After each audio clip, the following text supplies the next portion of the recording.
Because my sense from the outside is the French aspect of Quebec keeps a lot of immigrants away. Absolutely, yeah. It is then, in some degree, probably keeping values down. Yeah. So if I'm a Quebecer, am I happy about that or am I not happy about that?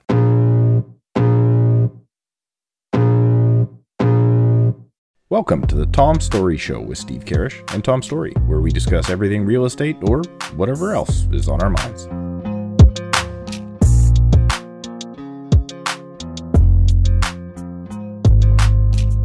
Good to go? We are good to go. Okay, awesome. All right, I'll do the intro and then we'll have some fun. Welcome back, everybody, to another episode of the Tom Storey Show. If you are watching us on YouTube today, Steve is back in Toronto. We just can't keep him away from the city. In Toronto? Well, we're close. We're in Vaughan. Vaughan, Ontario. You guys want a cocktail?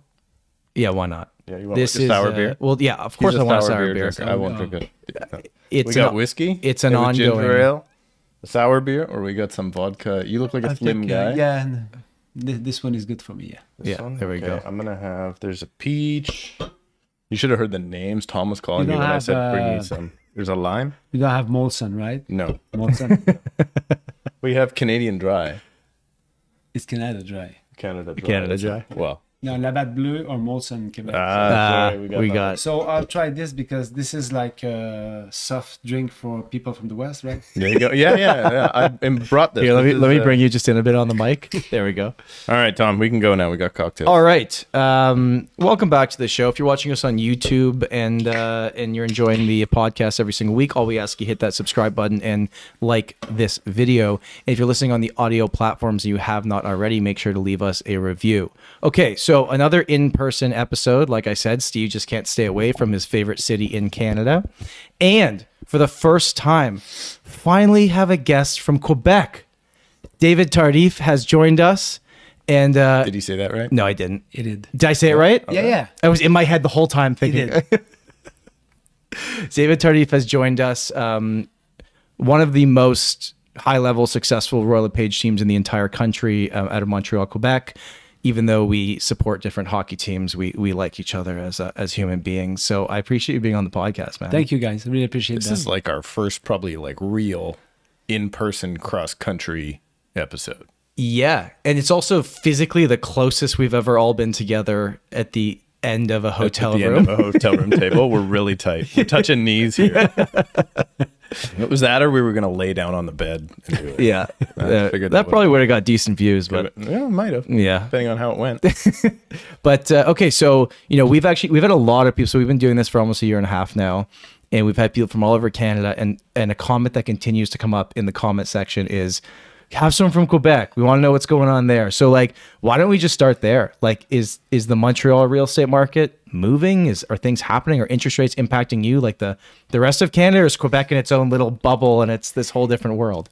It's a very, steady market in Montreal. If ever you look to buy something or to sell something, whenever the price is right, market will respond pretty quickly. I mean, I was looking to the recent sale yesterday, and good product. They still go into bidding wars right now. Really? Yeah. And on the Plateau Montreal, you're probably not familiar with Montreal, but you have those neighborhoods that are pretty trendy. Plateau Montreal, which is like in the center of Montreal. You have the Southwest, and all of those neighborhoods. If you list right, you sell into bidding wars right now. And what would those purchase price means? Like for those trendy neighborhoods to buy a 3-bedroom house, what does that cost? Something decent. Well, you're gonna laugh about it. No, we won't laugh. It would be between 1.2 and 1.5. Okay. Something that with decent standard on the Plateau Montreal. That's what you would pay for. Yeah. That's like a downtown price, detached. Yeah. Wow. That's like a 2,000 square foot. Roughly, yeah. Okay. Typical layout of house in Montreal, it's 25 by 40 or 20 by 35. Okay. So it's pretty much the size. So you have between 700 and 1,000 square foot by floor. Yeah. Interesting. Yeah. So growing up in Vancouver or outside of Vancouver, it was always, when I was growing up, it was Toronto, Montreal. And Vancouver was like this distant third. Like a very distant third. Yeah. That sounds so good. It's when you Tried crack it to open. hide it, but yeah. But now it feels like, and maybe it's just because we're getting as arrogant as they are in Toronto, but it feels like Vancouver and Toronto are now 1-2, and Montreal has kind of fallen off. Yeah, absolutely. Now, did you, because I have never spoken to anybody from your province about the real estate market ever, I don't think. Did you see the same thing we saw in the pandemic? I don't know, we'll get demonetized on that still or not, but did you see the same extreme run up, or was it more mild? No, it was extreme. Extreme. Because it didn't do something for a long time, right? Like Montreal was, or I guess most of Quebec was pretty flat for a long time. Well, I've been in the business since 2006, 2008. We had the same consequences of what happened to the US. So we had a bit of a dip.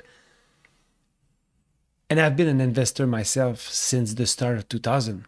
So I saw the price going up. It went up pretty steadily. Not to the extreme of Toronto and the West, but still, it's when I look at buildings that I bought back in the days, they almost tripled their value, at this point. Really? Yeah. So it's the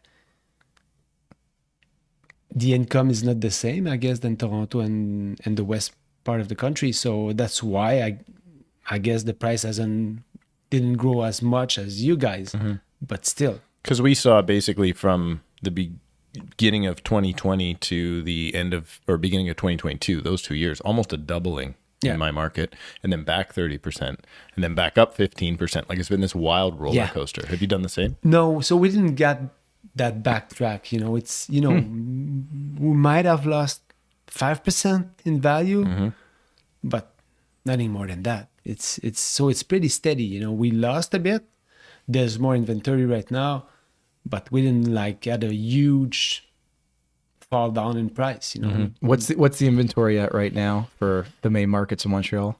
5 months. Okay, so relatively a balanced, decent Balanced living market. It's everything that's still on the shelves right now. It's because either it's overpriced or either it's in bad condition. So but otherwise, if it's good, it's going. It's moving. And is it new construction, or is it all like downtown Toronto where it's all old timey stuff now? We have a wide variety of type of property, but new construction is not that heavy right now. No. It's not like the madness of Toronto pre-sales and so condos, and most of the buildings in Montreal have been built started 1900 to 1960.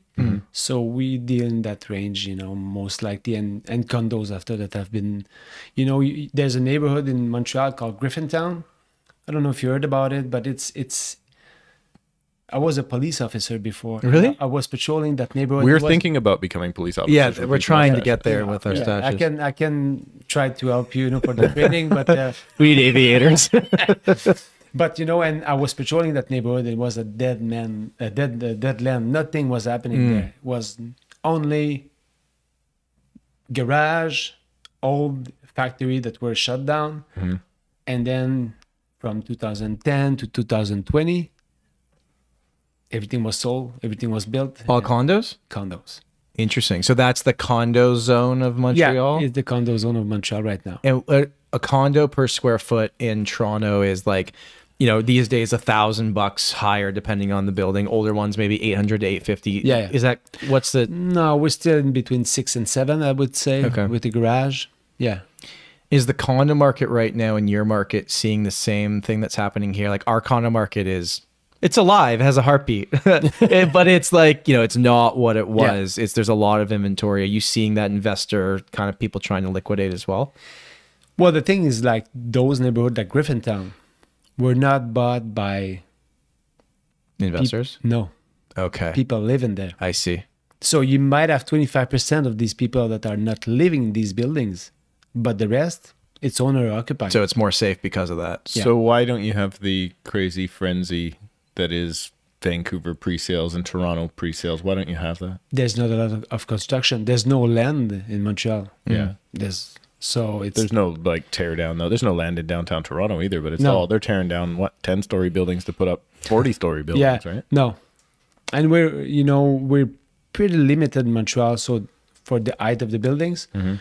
So there's a few of these going every year, but it's not. Why is that? Is this preference for City Hall? Red tape. It's Yeah. The same thing as everywhere else. They're changing that real quick, right? Like Yeah. the stuff that's being brought out for us is ridiculous. Not necessarily ridiculously bad. It's just crazy how like everything is going from single family zoning to fourplex zoning yeah. like that, right? And I think you're going to start to see maybe, I don't know, maybe you won't see the difference. I don't know. I just don't understand how like Montreal's not exploding. Like, why Because it does hasn't seem the to be prices so gone? affordable. You have all of these neighborhoods, the Plateau, the Southwest, Little Burgundy, you have Park X. It's all different regulation for the city. So it's very long to get permit, to get approval. Yeah. Maybe like you guys, everything changed. The regulation changed. I work with contractor and they don't want to build anymore because it's too complicated right now. Yeah. Interesting. Yeah. So are you seeing the immigration that because my sense from the outside is the French aspect of Quebec keeps a lot of immigrants away, Absolutely. Yeah. right? So that's what we have to start doing now. Start speaking French in downtown Vancouver and we can bring house prices down. No, but like that seems to be a very prominent component It is. of Quebec. The French language, it's one of the unique thing about Quebec. But if you guys come live in Montreal without speaking French, you guys make it through. It's no problem for that, but it might be harder to, be able to develop your own business and stuff like that to the speed that you want. So when new people are coming to Quebec to work, it's tough. You guys speak French. You guys, they need to know French and English. Yeah. Otherwise, it's going to be tougher for sure. So I think one of the reasons why the price they do not explode is that's one of the reasons. That might why. actually be one of the main reasons. That's one of the main right? reasons for sure. Because otherwise, like, it's a beautiful city. Well, I had people that just came from Toronto. Yeah. They came to live in Montreal. Uh-huh. They were living in a condo like a 3.5, Yeah. and they just bought a house on the plateau for 1.2. It's a castle for them. Yeah. They don't speak French though, Okay. but they will. Are they? slowly- Do you? But if you move there and don't speak French, you start taking French lessons. Like, Yeah. that's kind of the way. Yeah. And is the general consensus of someone that hasn't spent a lot of time in Montreal is like, okay, if you go as someone that only speaks English, not necessarily that you're talked down to, but you're just not respected. Is that No. a myth, or is that? No. It's there's a big story about the language in Quebec. And one of the story behind this is related to sport as well. From the Canadian, Canadian, they had trouble to have French guys on the team, and at some point, you have Maurice Richard that changed the scene of the sport. Yeah. A French-speaking guy that succeed in that sport. So back in the days, French were like this, and English-speaking people were like. So it was a different. So now it changed. I mean, it's great to see that French and English are coming together.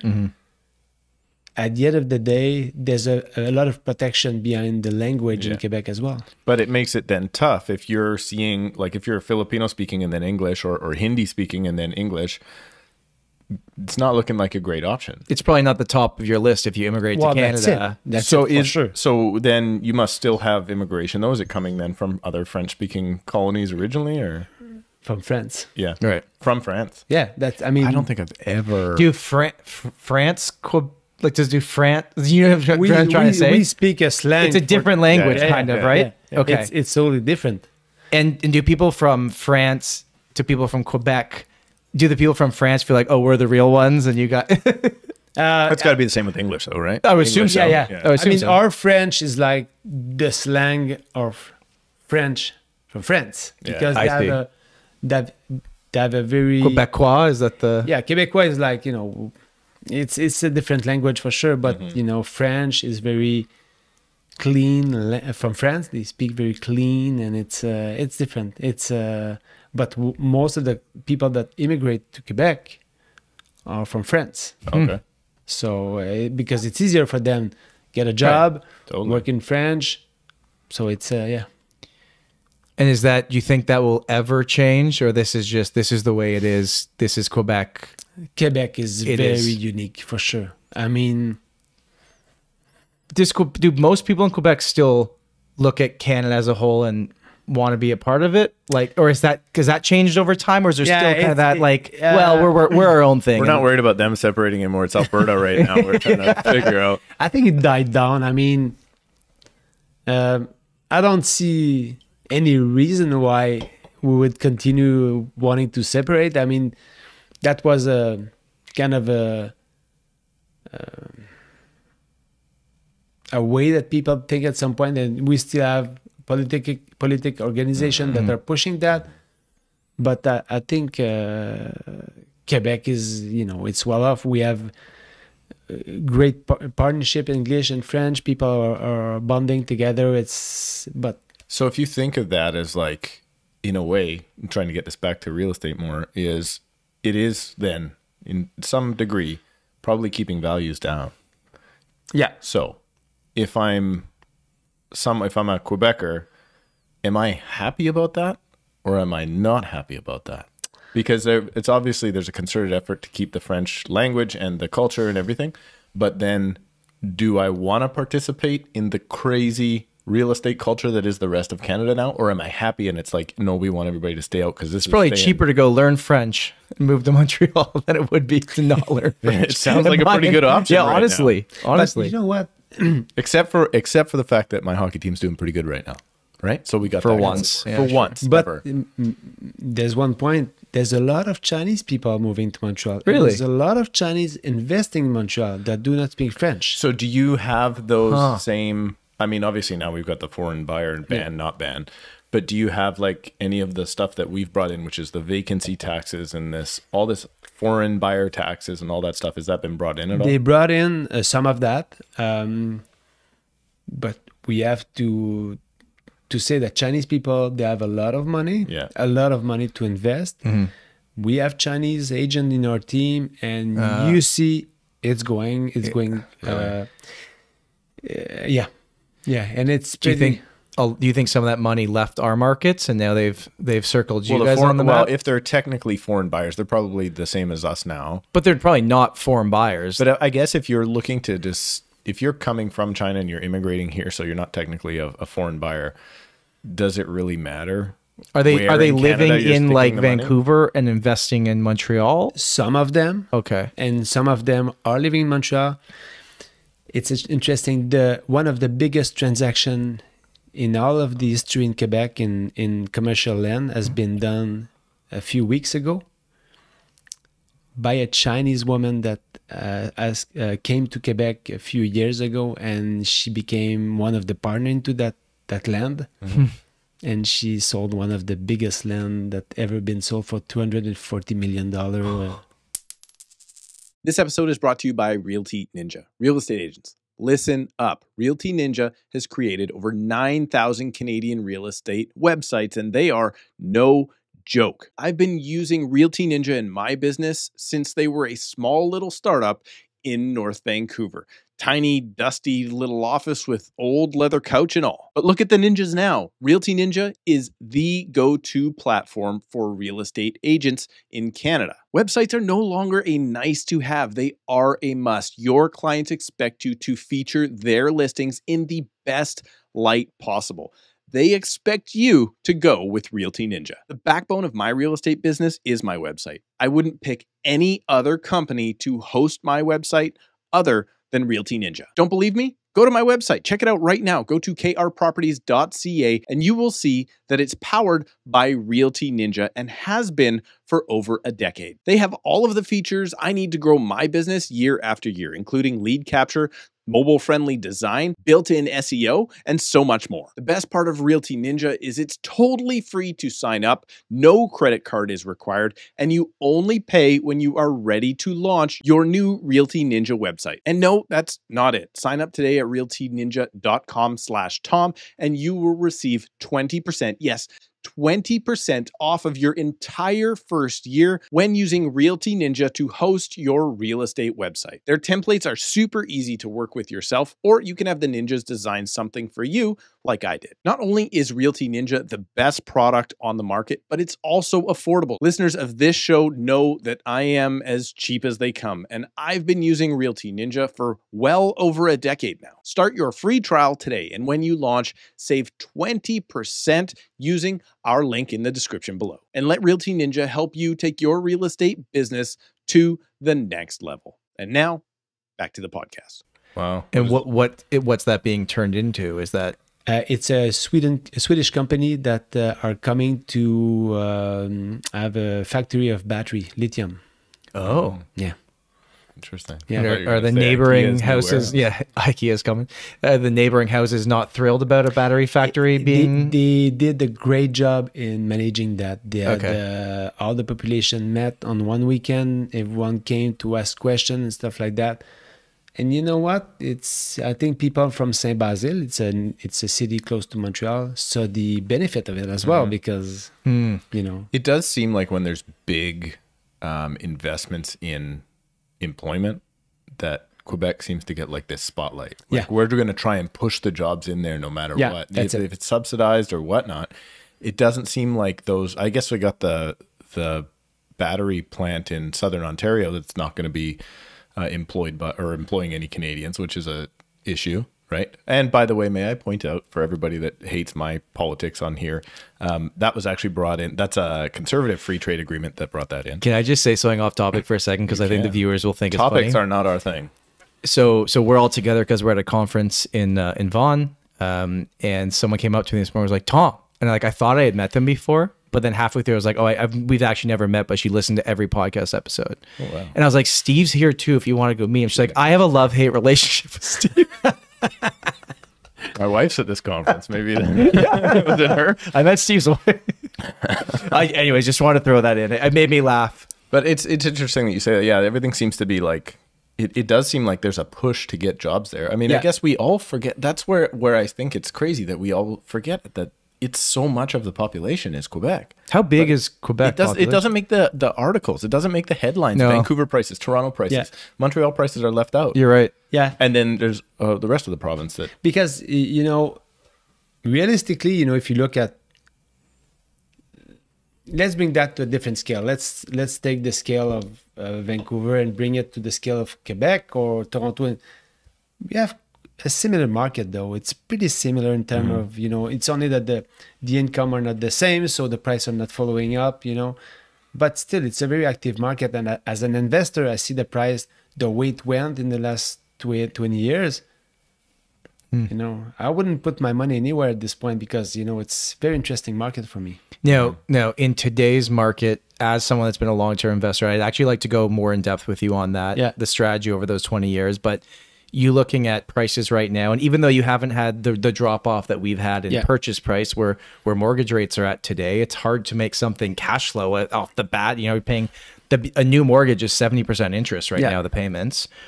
You personally, are you looking at now as, wow, in 5 years, a purchase price now is going to look really good, or do you have hesitation in today's market? No, I'm 100% in it. You know, I put my money where my mouth is, 100%. I mean, that's been my strategy from the start.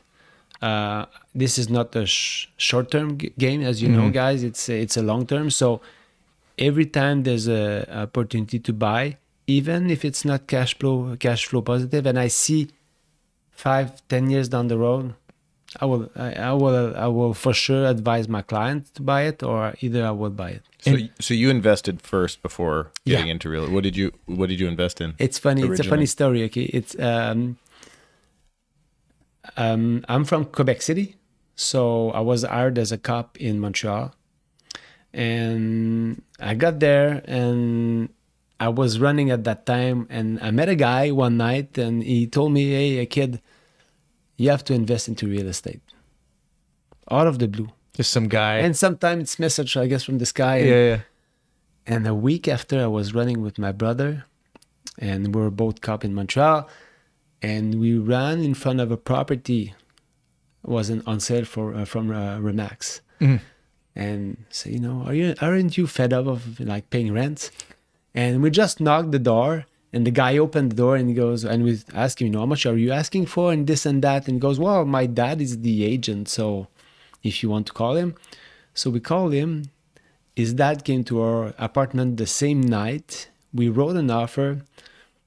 We didn't have any money in our bank account. We said, let's figure out how we're going to buy this, you know. Right. So we ended up buying this building, a triplex, in 2001. And that's the start of the history. You still own that one? I sold it 2 times. Oh, Yeah. really? Yeah. We sold it, and then we resell it 2 times. Because your clients had Yeah. it? Oh, that's funny. Yeah. And it's and you know, we own it for probably a year. We sold it back. We made $100,000 profit out of it, and we goes, oh, let's go into real estate, you know. Interesting. Yeah. So how long were you? before you were an agent? Yeah. You sold it already. Yeah. So how long after that first transaction did you guys become licensed and start the team? 3 or 4 years. Okay. Because and it's interesting, you know, the agent that we used for this first transaction was our agent until we became agent. And it's something we're talking about that today. Once you have an agent that stays in touch with you and you feel like, you know, he's got your back and you want your best interest, you're going to stay with him for sure. You So- haven't read our YouTube comments, eh? No. No. Realtors are the worst thing on the planet. You should really read our YouTube comments. So, and then did you get your real estate license at the beginning just to buy the properties? Was No. it to sell real estate or was it just to buy your own? So I was making $24,000 a year as a cop, and let's be honest, when I decided to jump on the wagon, I needed to make some money. right. And I met an agent, told me, you know, you would be good, David. Let's get your license. So what I did, I took my license remotely. Okay. So I was working at the anti-riot unit in Montreal, so we had a lot of spare time. So I was studying while Yeah. it was quiet. So it took me 2 years to finalize everything, got my license, and then I started knocking doors and hammering the phone. You know, I think it's interesting because so obviously we have a lot of consumers that listen to this, but we do have a big chunk of the real estate industry that listens. And just to give them an idea of like from being a cop to buying your first property to getting your license to you and your brother starting the team, you know, now you've got 30 real estate agents that work with you and probably sold 400 plus properties last year. Like, is that fair? Is that kind of where you guys ended? We end up close to 700. So I'm sorry, 700. Yeah. So just to give people a perspective of like, yeah, you started with an idea and from, I don't know you. Wait, did you just say you sold 700 properties last year? Yeah, close to 700. I was way off with my 400. I'm so sorry to insult you with my guess of 400. Sorry, that you're only doing. He only guessed 100 times the average agent's output. It's 700 times. Yeah, But was that always the goal, to obsess and create this absolute juggernaut of this team? it's I think it's my driver was mainly to inspire people that they can do it for themselves. Right. And we're not from a wealthy family. We build from the ground up all of this business. No, it was, and funny enough, and I think people that listen to this need to understand that in 2021 we became the #1 team in terms of unit of LePage. Out of 20,000 people. But 5 minutes after that, I asked myself, am I more happy? Yeah. No. Yeah. No. So it didn't change anything. And that's when I realized, it's a race to a never-ending story, Yeah. So I think that at that specific time, my purpose changed in that business to inspire my teammates and, to aim bigger and better, but, not to sacrifice their lifestyle and the quality and the. Something doesn't get talked about enough, right? I mean, it seems always sexy. Oh, this is a big team. I mean, the reality of this. We work hard. We have challenges. We have people that come in the team. We have people that leave the teams. But at the end of the day, if you're not happy into this, it's not you're not growing into this. It's so it was an eye opener to say, number 1, number 70, number 200 doesn't matter. You have to be happy and to make sure that your family. Yeah. At the end of the day, Agreed. It's your family, 100%. I mean, I see the decision that I made since then was like life-changing for me and for my kids, because otherwise you're always running around, you're never there, you chasing the next lead and the next listing. And it keeps going and going and going. Yeah. For tenant, landlord, or homeowner insurance policies, go to squareone.ca/The Tom Storey Show. Use the link in the description. Save $20 when you start your free quote right now. Now, you and your brother seem to have an attitude of just like, you just make things happen. You get an idea and both of you are just laser focused. Yeah. Have you always been like that since childhood, or did that come when you became super passionate about something? We are highly passionate people. I think it came from the sport. Did you play high level sports? I swam a lot when I was in high school, and when I got into the force, I got into Ironman triathlon. Yeah. So the day I got into this, I told myself I'm gonna go to the World Championship, And I think it's 2 years after I was at the starting line of our Ironman in Hawaii. Wow. And it's like that, when I have a goal, I'll do everything that I can to reach it, for sure. So I have a lot of discipline for that. Yeah. So if I need to wake up early, and it's funny because my wife is always telling me, do you remember when you started real estate, you were getting up at 3, looking at for sale by owner online to try to find a new listing, So yeah. I think it's funny now, we're at a real estate conference today, and, a lot of agents that are new are just looking for that magic pill of tell me how to do this thing. And the reality is you just have to work really, really hard. Do what you say you're going to do, be good, understand the numbers, work your ass off, and you'll get results. I mean, it's not an easy business, it's competitive. You have to do the heavy lifting before you get some results. Yeah. And look like a sexy profession, but it's the reality shows make it look it that way, right? But I mean, that's not sexy at all, No, it's pretty boring most of the time. And you have to address when the inspection fall through and the deal falls through, and it's a business that, but it's really rewarding because to be resilient, it's a lot of skills that you can bring back to your family at the end of the day. And, right. It's funny. My son is 13 years old, and he texted me and he goes, "I'm really proud of you." And he texted me that, That's so cool. Yeah, I think it's they know that we work hard and that we try to make a difference for our families. I don't know what you guys have as a family, but my family wasn't wealthy at all, and my father worked pretty hard all of his life, and we're trying to change things for them. Mm-hmm. Yeah. And you use that as a vehicle. That's awesome, man. You use that as a vehicle, and that's. Yeah. I mean, it's. I think maybe we're going a little too lovey-dovey on this. No, I think this is perfect. I mean, this is what happens when we come to these things, right? We're all here at Masters Academy, and it's fantastic, and you get hyped up, and this is what you focus on. That's what a lot of people don't realize when you come to a real estate conference. You're not focusing on like the nearly as much of like the transactions and the marketing ideas and all that stuff. It comes back down to like, what are you trying to build? Yeah. Right?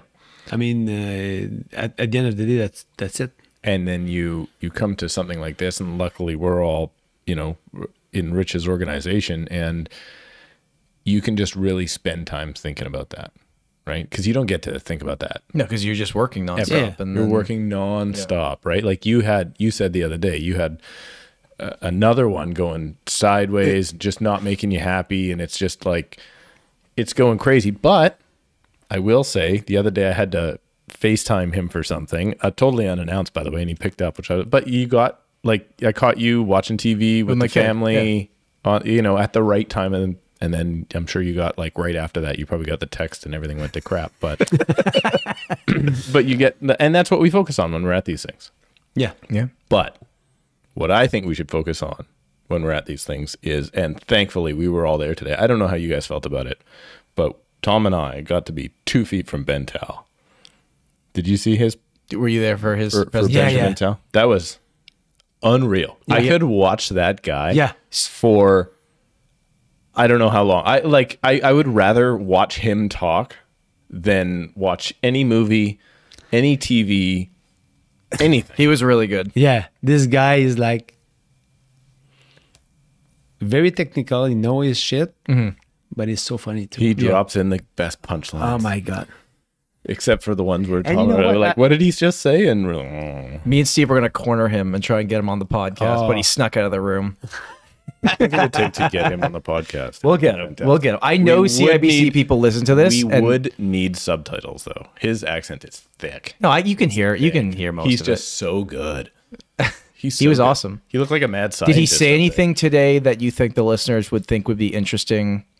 Everything. Yeah. That's why I want to Yeah. get him on. Yeah. Everything was. Did you have a takeaway from him?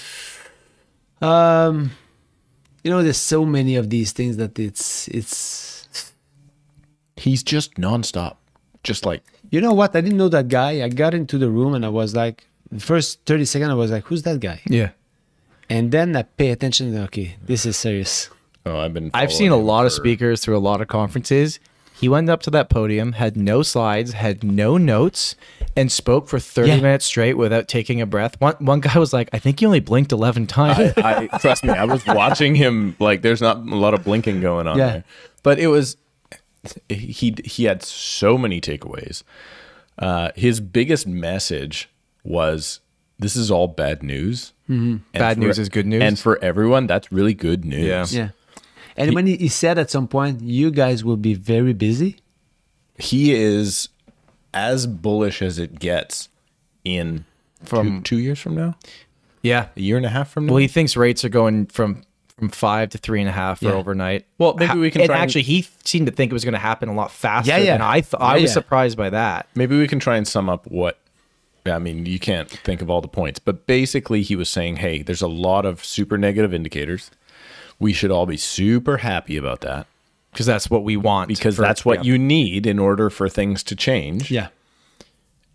He started going into rates, and his opinion is that they have firmly over tightened by 50 basis by points. 50 basis points at least, and that he thinks not only are they going to cut, they're going to cut in May or June next year, and he thinks the correct spot for them to be is 2.75 to 3% overnight rate, which would put When you said that low? yeah, Yeah, Oh, yeah. wow. yeah, 2.75 to 3% overnight rate, which puts us at what? What's your if that regulates, then your 4%. 5-year fixed rate is your variables at, let's call it 4%. Yeah. And then your 5-year fixed is 4.5 to 5%. Good thing I just locked into a 3-year fix. maybe not. Who knows? Yeah, who knows? I mean, when I left there, I was like, oh man, I might have to buy some property quicker than Yeah. Right, That's one thing that I advise my clients right now, and that's really true. Everything is for sale right now. Yeah. Is on discount right now. And I've seen different market, and I'm telling you, it's a mistake if you don't buy something right now.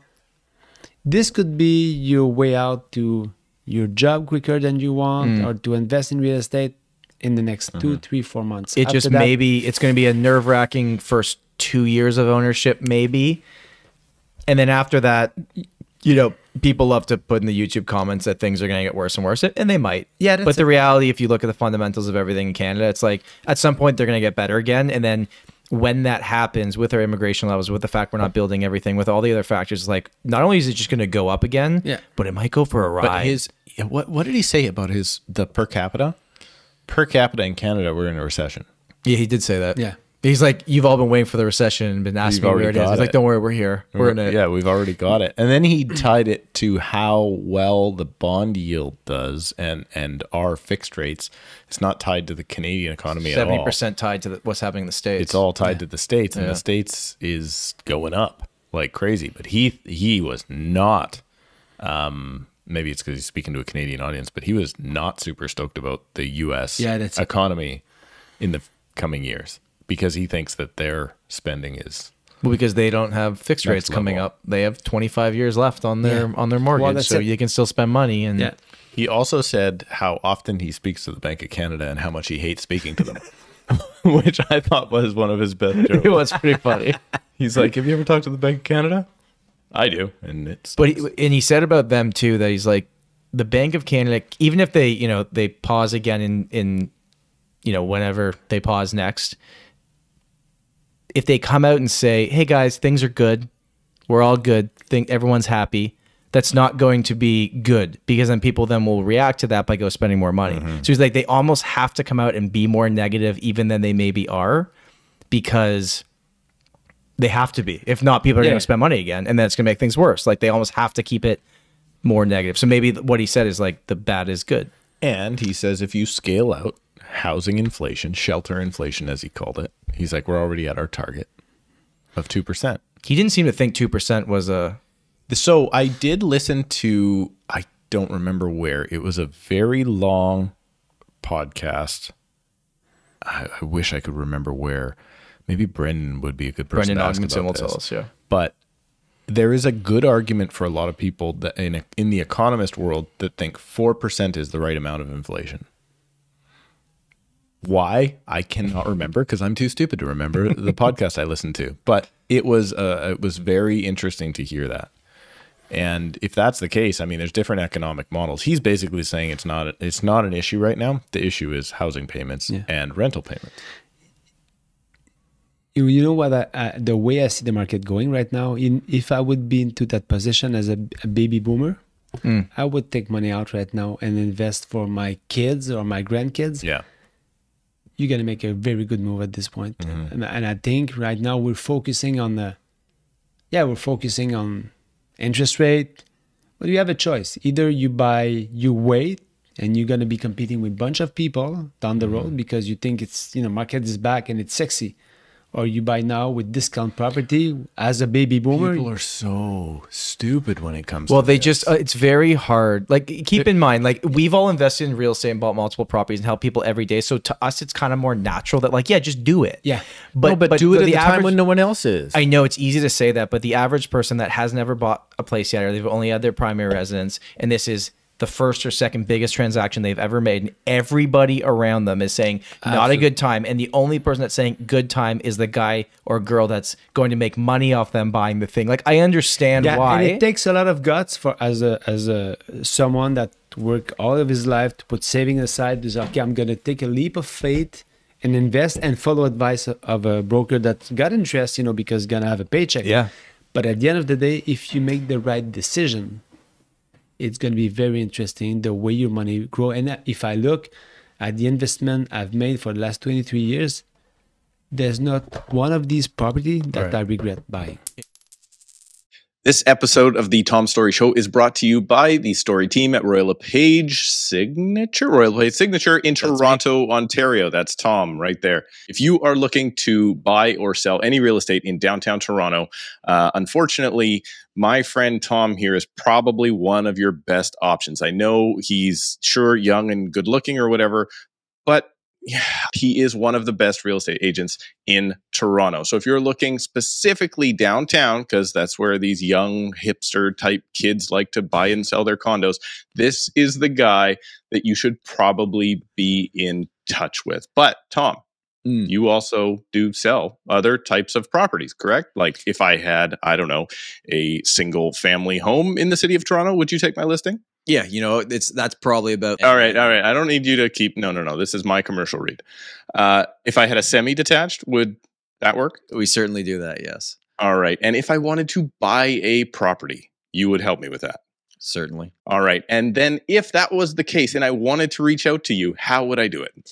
What you would do, Stephen, is you would go into the first link in the description, and there's going to be a link to book a call with me and my team, and you can click it, and you can book a call with us at a time that works for you. Now, I don't want to ignore the other half of our audience, which is real estate agents. So in the event that you are a real estate agent outside of Toronto, or maybe you are a realtor in Toronto and you just don't want the work, Tom would also love your referrals. So you can reach out to Tom right now by using the link in the description below and booking a call with him at a time that works best for you. Now, Tom, there's one more thing we need to say before this is over. What's that? This communication is not intended to cause or induce breach of any agency. No, I screwed that up. Oh, I was so close. This communication is not intended to cause or induce breach of any. You said induced breach. Induced. This communication is not intended to cause or induce breach, there we go, of any existing agency agreement. And now back to the show. Only the ones you sold you regret? The only one that I regret, I sold it. I was thinking about that. So I was doing the numbers on my first investment condo that I bought with a partner. The building was too old. I wanted to sell it. I was always told if you can get out of a partnership when it's good, you should do it. Because if it's bad, it's so bad. And I was just looking at the numbers and I was like, What would it be worth today if you kept it would have been worth double what I sold it for. And I doubled it, but it would have been worth double again. It's like, oh, I should have bloody worked. But it's, you know, the office where we have a few offices, me and Maxime, one of the office I bought was a few years ago. I would say 7 years ago. Okay. Semi-commercial, I pay 5. I cleared the mortgage this year and reassess at 1.4.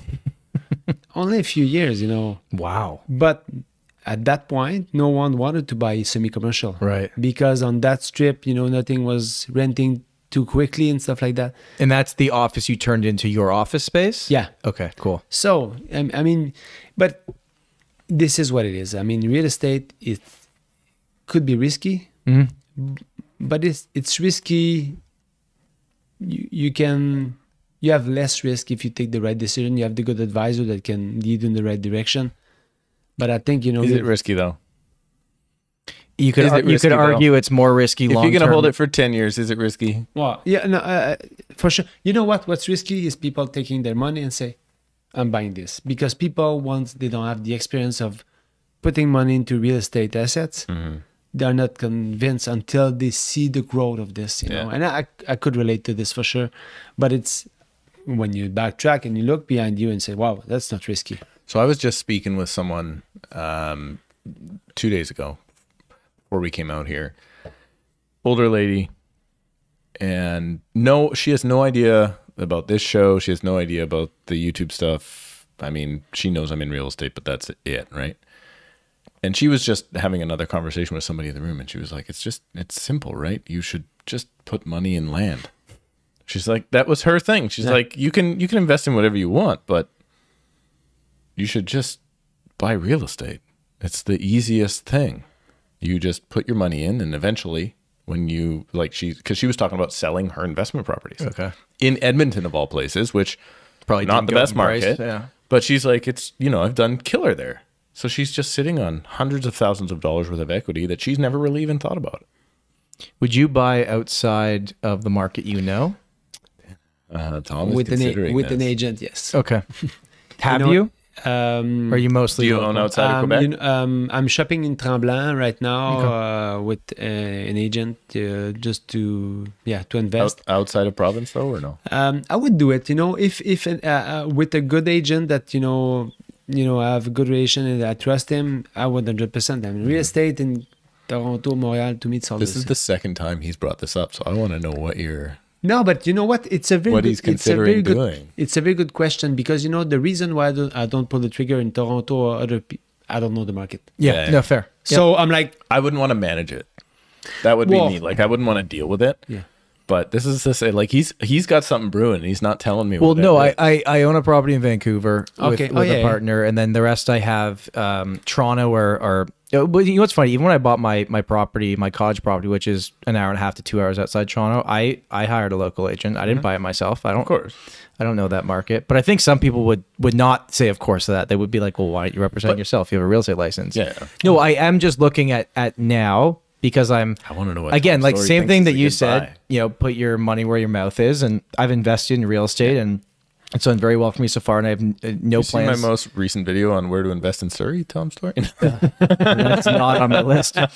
And I've just started looking. It's like, okay, do I buy more properties in Toronto? Do I start looking elsewhere? Do I start? I haven't looked that direction or your direction. What else do you invest in? Pretty much just myself, my business. Yeah. Real estate, my business, and then I have some money in the stock market, and then a lot tied up in, well, not tied up, but in open GICs right now because the rates are so high. Yeah. So that's pretty much, it's pretty much self-investment because the best ROI is going to be you as a business person. Nothing's going to touch that if you're good at what you do. Yeah. Have you ever considered investing, or have you invested in a MIC? No, It's I've heard a few people talk about this. yeah. I don't have a ton, but I've Yeah. got. I'm a fan so far. Have you done any of the like private lending, mortgage? Yeah, you've done some of that? I'm doing a lot of this right now. Really? Yeah. Your own money, or you're investing in a MIC? I own it. Oh, okay. Yeah. So you're the private lender. Yeah. Oh wow, that's if you can get there, that's fantastic. It's it's very interesting. I mean, I have a mentor into this right now, but it's very interesting. Yeah, I mean, honestly, you're telling me today you sell everything you have, you go in private lending. I would. Interesting. Well, the returns are I mean, it's there's risk. But Was the it 10 to returns are fantastic. 14%? Is that? Yeah. That's kind of where it's yeah, at. and when you have the right protection, it's outstanding. Outstanding. I'm telling you, it's I love it. For anybody that's listening that doesn't know what a MIC is, a mortgage investment corporation. So basically, I stick money. Mine is within my RRSP. And they lend it They for lend you. the money. Okay. So I give the money to an organization within my RRSP limit room. They lend out private mortgages. And private mortgages are for people that are generally don't have other options and they're cash flow poor, generally speaking, or can't show income on paper, that sort of thing. They're usually 35% or more, or I guess, sorry, 35% equity. So 65% loan to value or better, which puts you at very little risk. Yeah. They're 1-year terms. And Is it mostly that short for the stuff you're doing? We are right now mostly on a one year term. Yeah. It's all of the money that I loan is my own money, Yeah. So it's our money that I lend to people with partners. Yeah. But we have a lot of lien on other properties that they have. Most of them are investors that they want to optimize building. yeah, So they buy building that they don't bring enough cash flow. They need to renovate, and the bank will not go into this. So it's very interesting. Yeah, So it's 'cause almost like a construction loan. Yeah. Yeah. the banks want only They the don't want premium this. stuff, right? Yeah. They want the premium, which is hilarious because they think when you're talking about high loan to value, that shouldn't be premium, but that's what the banks want, right? Yeah. Because it's all insured. And I mean, they just want anything where the homeowner lives there. Yeah. That's what they want. They don't want to take all of that risk. They are willing to take it once everything's done. Right. But, meanwhile, and it's endless demand for that. Endless. Really? Endless. It's crazy. It is when you see some, like when we go to our like shareholder meeting, I guess you call it shareholder meeting, whatever you call it, AGM for the MIC, they cover a bunch of deals and they kind of show people the progress they've made, and it is amazing. It's just like the same idea as investing in a REIT, but you get your money back quicker. Is that the idea for a MIC because they're shorter terms? I guess you could look at it that way. Okay. You could, I mean, you don't get your money back. Like when it's a MIC, it's What a are you pool. earning on a MIC? On a general, The lowest I think I've ever earned is 6%. They don't do it it's annualized, but per quarter is the reporting. 6%. And upwards of, we haven't hit 9 yet. And then if you own it yourself and have your own money with other investors, it's 10 to... Right now, because of the interest rate, you can easily go at 14, 15. Wow. Yeah. But Wow. the loan that I've been ongoing right now are like between 10 and 12. So you lend your money at that, and then the mortgage broker usually that sets it up, are you going through a broker? No. Or just totally straight private? Yeah. So usually a mortgage broker will set that up, and then they'll charge their fee to To the borrower? whoever is borrowing as well, right? Like it's big business. Yeah, it's amazing. Honestly, And it's usually because, I mean, there's not a lot of people doing super risky stuff with that. It's just there's something not cash flowing. Somebody's got money tied up somewhere. They don't have access. They can't show the right income. Well, that might be an issue because the CRA might care. the way the structure of this is being made is the same way it's being structured by a bank. The way the numbers are being run and stuff like that. So the risk is very low. But they need it anyways because the bank will not get into this for whichever reason. So Have you had any situations yet where the 1 year comes up and something goes bad or they can't make payments and you have to take properties and becomes a whole nother thing? no. Okay. No, we had a contract that was supposed to finish, and then we had to continue for one more year. Nothing more than Because I know the typical homeowner mortgage default rates in Canada are extremely low. They are, a yeah. little higher now, obviously, with everything happening, but still like very, very low. On that side of lending, is there like do you know going into it like X percentage of people typically default on these? when I see that, Yeah. it's because the private lender are not well organized. Okay. Because if it's well organized, it's funny because one of my my private lender that lent me money when I was doing project back in the days, repossessed one of the home that he lent on, and I was talking to him a few weeks ago. But it's very like it's old style. It was lending money. It wasn't taking lien on other properties, so it got More risky. Little way. handshake. Yeah, Didn't so pay. it was like a handshake. It was great. I mean, this guy is an example. This guy was a plumber, like, and now we just sold the land for $10 million. You know, it's like, and it's amazing to see these people. You know, the way they hustle through real estate and their job. So to the point. So if it's not well managed, it's risky. If it's well managed, honestly, what the worst that would happen is you have two other property that you would possess. And Right. Now, real estate, private lending, started as a cop. Yeah. Is there another? I know that the chase is endless, right? And it seems like you always got to have something going on. Yeah. Is there anything else now that's the kind of focusing time on? Right now, it's really into this, you know, real estate, growing the team still.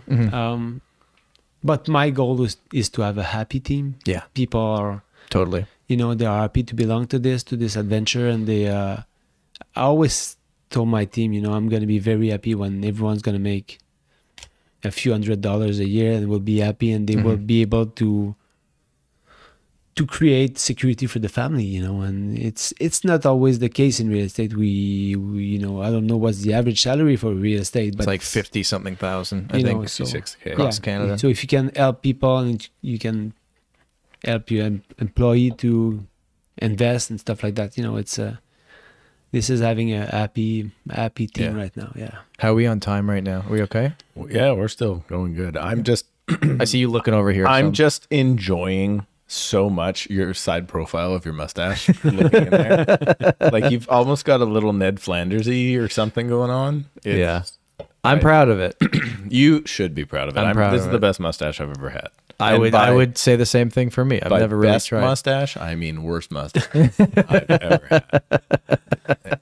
I'm loving it. Everybody at the conference was they're like, you're shaving that, right? And I'm like, Maybe. Yeah, I saw that the other day when we had a Zoom, and I was like, this guy wears mustache now. yeah. So I'm trying to. He be says, more "Oh, you know what French. he said to me? Trying to he be- said his is more French than mine. he says mine's French because it goes across, but he brings his down like a Yeah. 1970s porn star. Like a German. Yes. Yeah. I am German. Yeah, exactly. that's it. Exactly. But I said I didn't mean like Quebec French. I said you had this little like you should be sipping an espresso in Paris. This little he's let it come down a little now, so it's getting better. But I mean, we are not very good at the facial hair. No, We're I usually just keep it looking good. trimmed. I think it looks. I think it looks all I right. might have to keep it. We'll see. I am We'll go as considering far. shaving my head though. Are you really? Yeah. Well, 'Cause you look this at with hairline. Dave's head. Look at this hairline. Okay, you know, okay, I'll tell you Or is it something. your swimming days? No, you know what, the airline? Yeah. Confession. Uh-huh. It's tattooed. No Really? way. Yeah. Yours is? Yeah. Oh. Because No. yeah, I'm telling you, because like it stopped here and then here. Really? Yeah. Wow. Well, it's I would never very have told- convincing. That's it. Wow. I know someone else with the same thing. Yeah. Yeah. Yeah. So at what point in your life did you just go, I'm buzzing this? Oh, maybe 5 or 6 years ago, and I had enough, and then So now you have to keep like the 0.5, like yeah, that's it, and it's perfect. Huh. So it's you don't have any worry about I'm like literally a foot away and I can't. That's it, eh? Wow. Did that hurt? Fantastic. No, Really? yeah, I would have never, ever guessed that. it's funny, eh? Wow. Oh, My Steve, mind's there you blown. go. That's crazier than the real estate market, Tom Storey. So to end off 2023, heading into next year, what's your conversations like with clients right now? We have a lot of people that we talk to that, a lot of things we talked about today, but they don't know if right now is the right time. Yeah. They maybe want to wait it out till things pick up next year. They want to see rates come down. Sellers are not happy with the prices that exist right now. And it's funny, it's the opposite conversation. It's Yeah. like, well, how long do I have to wait to get my price? Right. And it's so hard to give answers on these things that are total guesses. I think the conversation that we need to have with clients, well, with sellers, at the end of the day, that's the conversation that we have right now is, if you want to sell now, and it's a 10 out of 10 decision, Yeah. there's got to have a blueprint for this transaction. So the blueprint, I always do the same thing. We talked about month of inventory. Yeah. If usually they would sell in 50 days, like I'm looking always at the data to see, like let's say a condo downtown Montreal, if the average selling time is 50 days, I will build a blueprint out of this saying, if we go across that 50 days, we're dead. Right. It's not gonna. It's not happening. So now in agreement, everything is laid down. Right. On day 10, on day 20, on day 30, this is what's gonna happen. Yeah.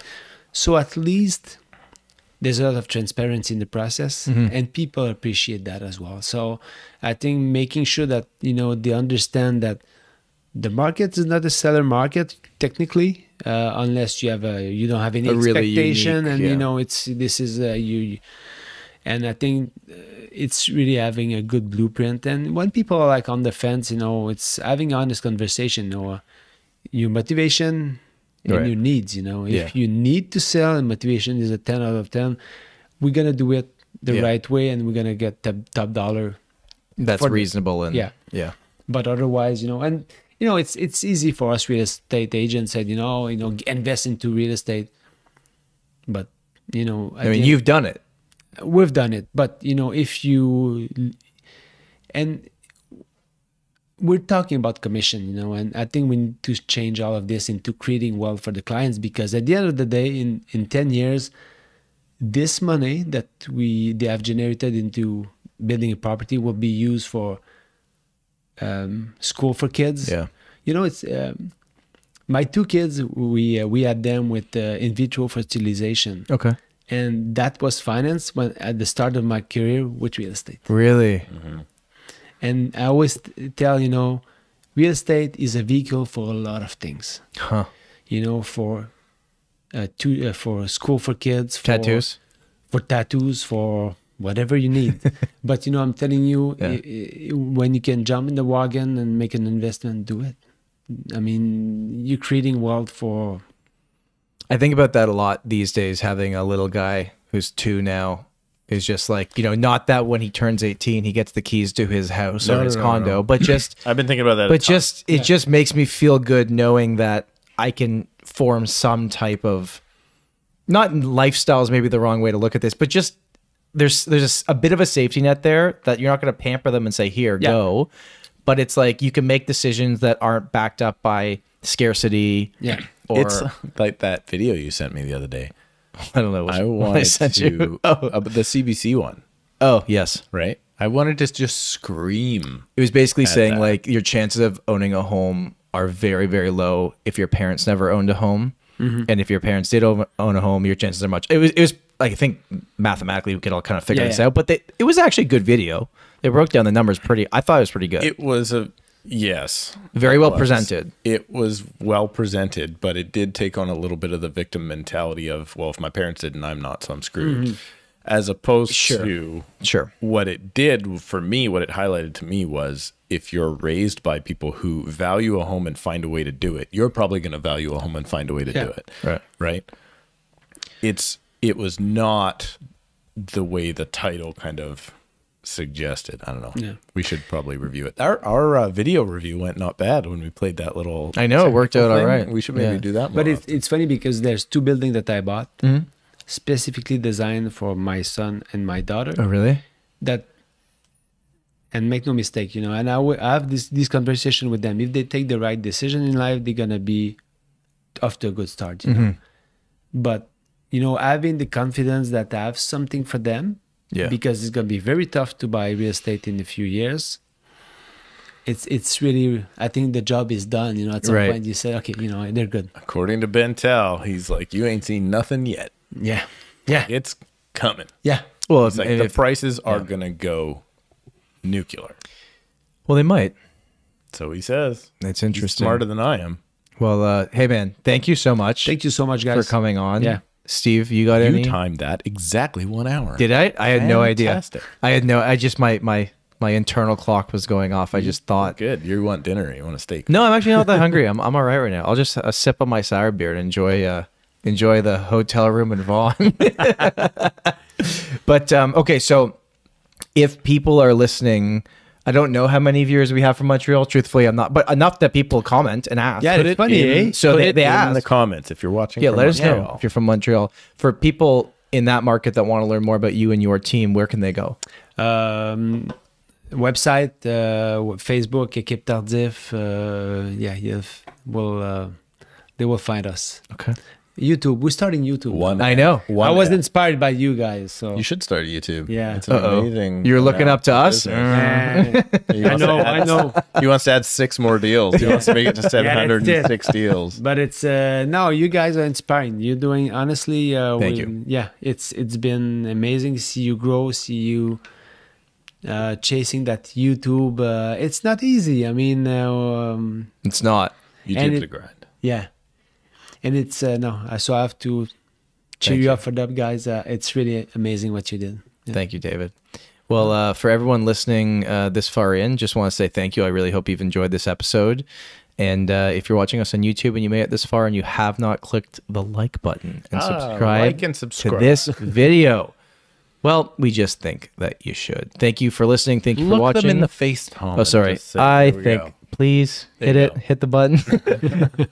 Thank you for listening. Thank you for watching. We'll see you next week. Bye. Thanks, man. That was thank you, man. Fantastic.